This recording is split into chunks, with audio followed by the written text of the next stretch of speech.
Hi guys, in this video pag-uusapan natin itong Pika. Ito ay isang play to earn game at marami na ding nag-content about dun sa play to earn game nito. Makikita natin yung play to earn game niya guys dun sa mga nag-beta test. Since hindi ako nakapag-beta test, hindi natin maipapakita dito sa video yung play to earn game niya. Pero kapag available na or pwede na tayong maglaro para ipakita sa inyo yung income ng Pika, gagawin natin yon. Pero dito sa video na ito guys, i-review lang natin yung token ng Pika. Kasi since nung nag-launch yung Pika token guys, nag 300% pump ito. Makikita natin dito sa CoinGecko. Tapos meron siyang 30 million na circulating market cap nung time na yon. At naging highest gainers ito sa BitGet tsaka sa MEXC. So makikita natin dito guys, umaakyat na naman yung token ng Pika. So highest gainer sila dito guys sa website na to, yung BitGet tsaka MEXC. At na-post din nila yan dito sa Twitter nila. Kung makikita nyo dito guys, open natin. Yan, 317.90% na pump. Sa BitGet yan guys. I-check naman natin sa MEXC. Yan, 254.54%. And yung price ng Pika ngayon ay 0.002 pa rin. Kung makikita nyo dito, 0.0023. At may mga rumor na ilalabas din nila itong Pika na to or ililist din nila dun sa mga ibang exchanges. So sa ngayon na dalawang centralized exchange pa lang yung pinag-launchan nila nitong Pika ay nag-pump na siya. So kailangan nating hintayin yung update nito kapag na-launch na siya dun sa mga ibang exchanges na sinasabi nila, sigurado na naman yung pump nito. Pero guys, this is not a financial advice pa rin. Kailangan nyo pa rin mag-research. Parang speculation ko lang yon kasi ganun nga yung nangyari nung nag-launch sila dito sa BitGet tsaka sa MEXC Global. Nakita natin kung paano siya mag-pump talaga. Kaya naman feeling ko alam ng team na ito kung paano talaga i-execute itong token nila. At may nakita nga pala ako dito sa Twitter nila guys. Ito pala si Cory. Siya yung nasa Project X na film. At ito yung Pikamun Web3 party nila ng 1 billion market cap. So pakinggan natin, may message yata siya dito. Hey Pika Army, it's the one and only Corey from the iconic film Project X. I'm a Pika holder and I love this project. I don't care, hand on the wheel, driving drunk, I'm doing my thing. The team and I have agreed once Pika gets to $1 billion market cap that we're going to host the biggest party in the Web3 for Pika Moon. They're going to fly out 100 of you and myself for an exclusive party, all expenses paid for the community members. If I die, no, I lived it to the fullest. If I fall, if I die. I'll say sorry, but I'm not taking off my glasses. It's time for Pika to fly, and fly it will.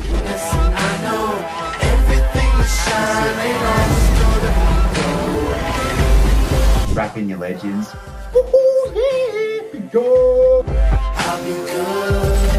So yun guys yung message ni Cory, at hindi lang siya yung influencer na naging partner nitong Pikamun guys. Meron pang 100 plus influencers yung nakipag-partner sa kanila para dito sa project na to. So i-check natin yun. Nakita ko lang kasi dito sa Medium nila. So makikita nyo dyan, Pika Trading commences bullish words from 25 crypto influencers. Papakita ko dito guys sa Medium nila. Yan, si In The Game. Kung gusto nyong panoorin guys, ilalagay ko itong Medium nila sa description box para makita nyo din. Ito si Cheeky Crypto. Ito din si Financial Friend. Tapos Crypto Zeus. Yan, mga kilalang influencers yung mga yan sa crypto space guys. Ito si Matt Lunch Crypto, DCA Crypto, Heraldo. Ito Pilipino to, si Heraldo. Melos Crypto. Ito yung mga isa sa mga nag-promote ng mga play to earn game. Sila yung mga nauna. Yan yung Jake. Hindi lang makita yung video niya. Jacob Burry, Austin Hilton, Matthew Perry, CryptoDex, Zach Humphries. So makikita nyo dito guys lahat ng nag-promote. Check nyo na lang sa description box para makita nyo din kung sino yung mga influencers na partner nitong Pika. Kasi para sa akin, para mag-succeed ang isang project guys, ay kailangan din ng matinding marketing, and yun naman yung ginagawa ng team ng Pika. Kaya siguro nag-pump talaga yung token nila kasi magaling sila sa marketing. Tapos biglang tumaas nga yung nito, followers niya sa Twitter. Kung makikita nyo dyan, nag 31.6k kaagad yung followers niya. Tapos sa Telegram nila, nag 12,000 plus yung community nila doon. So i-check natin yon. And ito nga guys, kung makikita nyo dito, 13,000 na yung members dito sa Telegram nila. Tapos yung maganda dito guys, meron talaga silang token burning kasi nakalagay dito sa Twitter nila about dun sa pag-burn nila ng tokens. And para sa akin mahalaga yung pag-burn ng token guys para hindi lang puro benta yung ginagawa ng mga developers. Kailangan din nilang i-burn yung tokens nila para manatili yung scarcity ng token. Parang ginto lang yan guys. Nung unang panahon nung madami yung ginto, hindi naman ganun kamahal yun. Ngayon lang siya nagmahal kasi nagiging scarce na siya. So yun yung essence kaya kailangan din ng burning ng tokens. And based naman dito sa information na to guys, sa market cap nila, ito yung nakita ko na pinakamababang cap ng isang project or isang gaming project ngayong bull market. Syempre hindi pa rin mawawala yung GameFi ngayong 2024 bull run. Kaya marami pa ring mga ganitong projects. And alam naman natin na talagang pumapaldo talaga yung mga ganitong projects. Lalo na kung alam nyo kung saan kayo mag-e-entry dito sa ganitong klaseng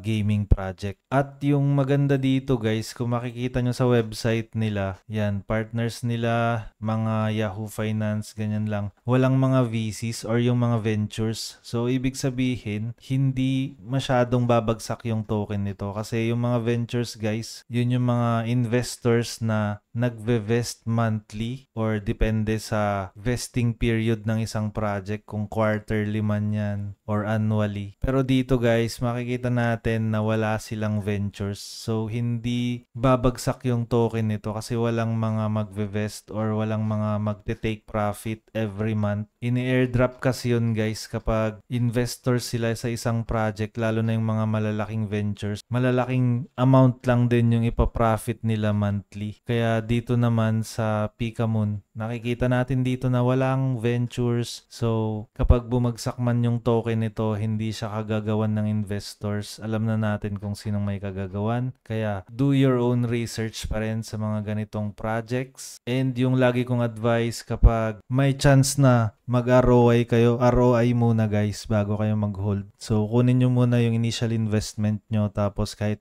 iwan nyo na yung profit nyo or i-hold nyo para mag-generate pa rin ng income. Tapos, yung maganda dito guys, based dun sa tokenomics nila, 36 months yung team tokens. So, hindi sila pwedeng magbenta ng tokens nila within 36 months. So, nakalock yun. It's under contract dun sa Etherscan kung i-check natin. And nakita ko na din yung play to earn game niya guys. Para siyang yung old school na Pokemon. So, ganun yung gameplay niya. Turn-based na play to earn game. And ito nga pala nakita ko din, yung auditor nila guys ay Haken. Isa sa mga kilalang auditor dito sa tokens. Parang Certic din. Ganun sila kahigpit guys. And kung makikita nyo dito sa charts nila ngayon, umaakyat talaga yung token nito. So 1 minute lang yan kaya may nakikita pa kayong pula-pula. Pero try nyo yung 1 hour. Yan. Umaakyat ulit yung token nila. Siyempre marami nang nag-take profit dyan. Yun yung mga early investors. Sila naman talaga yung magte-take profit na una kasi sila yung nauna dito sa project na to. Pero kung makikita natin dito sa graph guys ay healthy yung token niya kasi pababa, pataas, pababa. Hindi siya patay na token. So may movement yung token na to kaya para sa akin potential talaga itong Pika token na to. So sa mga interested na bumili ng Pika token, login lang kayo sa BitGet nyo. Magla-login ako guys para ipakita ko sa inyo. So yan, kapag nakapag-login na kayo guys, click nyo lang tong buy Pika. Tapos enter nyo dito yung amount kung ilan yung amount na gusto nyong bilhin. Tapos click nyo lang tong buy Pika. And kung i-compare naman natin yung market cap ng Pika dun sa Axie Infinity, Illuvium, tsaka The Sandbox, talagang makikita natin na may potential siya. Lalo na kapag yung market ay nagiging green, talagang sumasabay ito guys. So bale yun lang guys yung review natin about dito sa Pika token. Kapag lumabas na yung play to earn game ng Pika guys, itetest din natin. Tapos papakita ko sa inyo kung magkano yung earning, magkano yung investment, kung kailan yung ROI, tsaka kung magkano yung pwede nating kitain. So, yun lang guys. Kapag bago pa lang kayo sa channel, huwag niyong kalimutang i-click yung subscribe button para kapag meron tayong mga ganitong klaseng content, manonotify kayo. Yun lang guys. Maraming salamat. Bye-bye. Disclaimer. This content is for education and entertainment purposes only. Galaran TV does not provide investment advice. The information is being presented without consideration of the investment objectives, risk tolerance, or financial circumstances of any specific investor and might not be suitable for all investors. Past performance is not indicative of future results. All investing involves risk, including the possible loss of principal. Some videos have benefactors. Always do your own research. Never invest more than you are willing to lose.